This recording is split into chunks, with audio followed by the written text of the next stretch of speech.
Suicide prevention is VA's top clinical priority. We know it's a national problem in America, but it is a problem of grave concern for us in VA. Well, I think when you look at the numbers alone, it's obvious it's a problem. It's a problem not just for veterans, it's a problem across the United States, and we've seen suicide increase over the last decade. And you add in all of the societal issues that drive that, because I think that's one of the things that's complex about suicide. It's not the same for every person.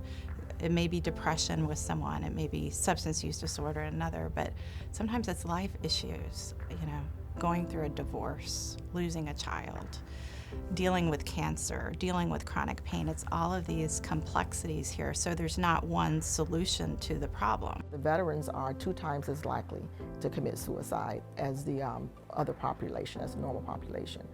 The VA felt they wanted to take a multi-pronged approach to suicide prevention. High-risk veterans are identified in many different ways. Family members can call and say, I'm concerned about my loved one, and can you reach out to them? We have a Veterans Crisis Line that is just awesome because they're 24/7. That suicide prevention team at that medical center is going to reach out to that veteran. They're going to provide education to the veteran if need be. They're going to make sure that they have an appointment. If they need to be seen the same day, that team is going to make sure that veteran is seen the very same day. We have 3 core tenets around suicide prevention in VA. First of all, an absolute commitment and belief that suicide is preventable. Secondly, that suicide prevention requires a public health approach.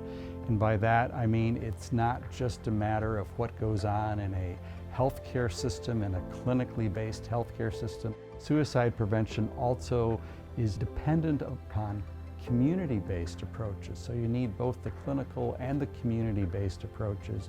And the 3rd tenet of our belief is that everyone has a role to play. That it's not just the responsibility of a mental health provider or a primary care provider or any provider. Certainly we all have a role to play in suicide prevention, but so do our communities. Part of our work in suicide prevention is to empower and equip the communities to recognize and celebrate the great value that veterans bring to the communities, but then to also to be there for them, to support them as they journey through life.